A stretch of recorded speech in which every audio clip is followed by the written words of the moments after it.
Beulah Annan shot her lover in the back.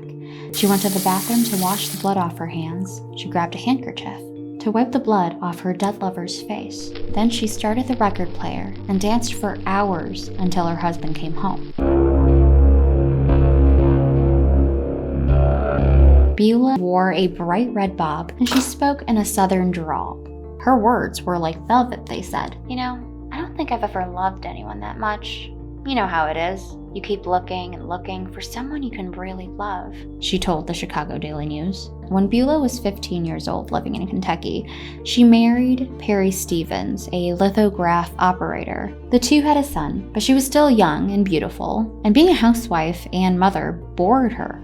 She was also very reckless. She went speeding one night in a car with one of her lovers, and they hit a telephone pole. Her husband Perry divorced her and kept their child, and he left. Beulah, wanting adventure, left for Louisville, and there she met Albert Annan, who was 10 years older than her and was a mechanic. Albert's family was tied to gang activity, and she told him, "If we leave, I'll marry you." And so they did.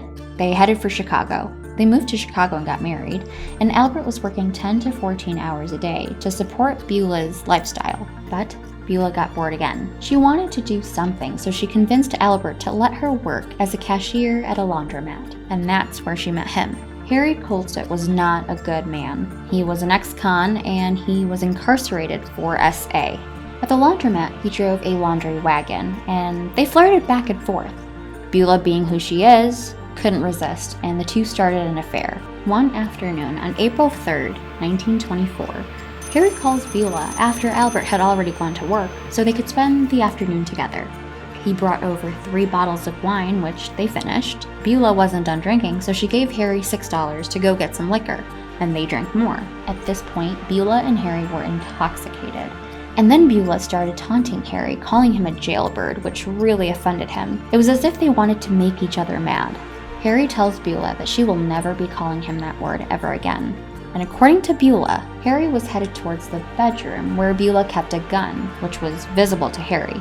Beulah ran after him, and as Harry reached for the gun, Beulah was faster, so she reached around him, grabbed it, and then shot him. The bullet had hit Harry's back, towards his armpit. Now he is in complete shock. He's asking her, "Did you just shoot me?"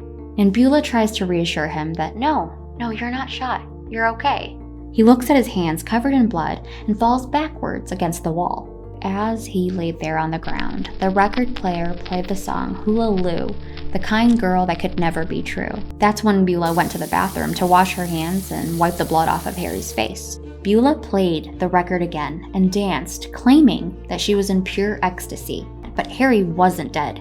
He didn't die right away. According to the autopsy, he died several hours later, so she was dancing to music thinking he was dead while he was still alive. After several hours, Beulah realized what she did, and she immediately called her husband, letting him know that Harry was trying to make advances towards her, and she shot him in self-defense. Albert rushed home, believing her, and called the cops. After the police arrived, Albert tried to take the fall, but they knew he was lying. Beulah spoke to the prosecutor, who told her, "If you tell me what happened, I will try to help you," and she fell for that. Things didn't work out that way. The trial began, and the prosecutors made sure to ask the jurors if Beulah being a woman would make them more sympathetic towards her, even asking them that if her pretty looks would get in the way of a fair decision. During the trial, Beulah shared her story, which changed quite a bit. She said that Harry forced his way in when she didn't even want to see him, that she only gave him $1, not $6.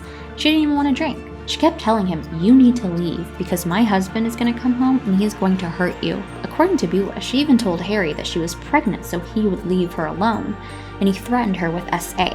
That is when Harry got up to get the gun, and that is when she shot him. She denied playing music. "How could I? Why would I?" she said.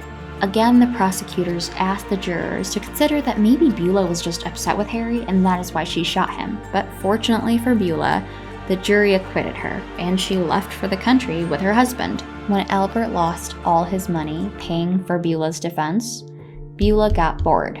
She swore she was done with men, and she left him. But after several months, she eloped. But a year later, Beulah passed away at a Chicago sanitarium under a pseudonym. On her deathbed, she recognized that she wasn't a good person and she didn't lead a really good life. She took advantage of her looks, and Chicago Daily News even coined her the prettiest woman tried for murder. There's a lesson in the story. Just don't be a crappy person. If you liked this video, please give it a thumbs up, or, I don't know, I'm thinking of something crazy, subscribe, and I will see you in another video.